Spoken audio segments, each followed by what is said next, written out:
When Grace Morgan received the email, she thought it was a scam. "You've inherited a house in Lagos, Nigeria." Her father, an English expatriate who had died 10 years ago, had apparently owned property there.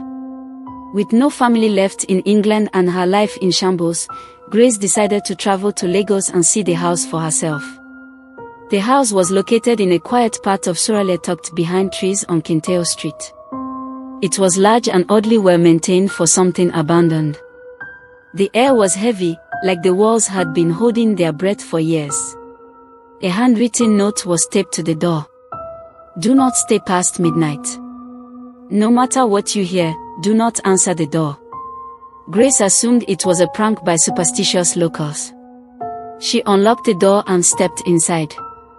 That night, as rain slammed against the windows, Grace wandered the creaking halls. The lights flickered. Old photographs lined the walls, black and white portraits of unsmiling people. One photo caught her attention, a woman who looked exactly like her, dated 1921. At 11:47 p.m., she heard the first knock.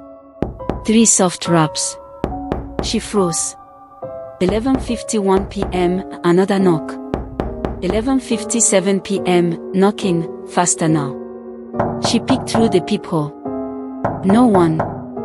Then, at 12 a.m. sharp, the knocking stopped. Grace laughed nervously. Just my imagination. Until she turned and saw wet footprints leading from the front door into the living room. The next morning, she visited the local town hall.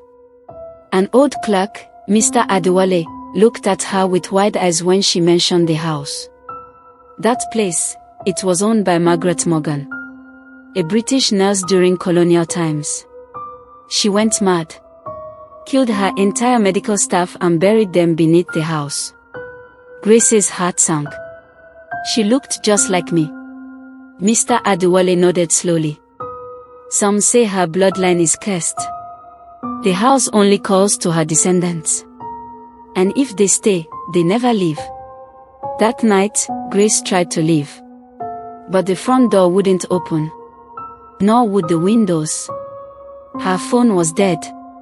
She screamed until her voice cracked, but no one came. At midnight, the knocking began again. This time, it didn't stop. And this time, something knocked from inside the walls. The knocking finally stopped at 3:13 a.m. Grace sat curled in the hallway, clutching a broken chair leg like a weapon. Her breath fogged in the air inside the house. The temperature had dropped unnaturally low. In the silence, she noticed something new, a soft, rhythmic sound. Whispering. It came from the far end of the corridor. A door she hadn't seen before was now slightly open. Grace hesitated, heart hammering, but the whispering pulled at her like a thread. Inside was a small room with faded wallpaper, a single wooden chair, and a child's doll propped in the center. As she stepped in, the door slammed shut behind her. She turned, tried the handle, it wouldn't budge. Then the doll's head turned slowly toward her. "You came back," it said in a voice that was not a child's. "You always come back." The walls began to bleed. Not blood, names. Dozens, hundreds of names written in deep red. Judith Morgan. Emily Morgan. Robert Morgan. Grace Morgan. Her name was still wet. The whispers grew louder. "You belong to the house now. You are the final piece." Suddenly, Grace saw her reflection in the cracked mirror across the room, except, it wasn't her. It was Margaret Morgan, the woman from the old photo, dressed in a blood-stained nurse's uniform.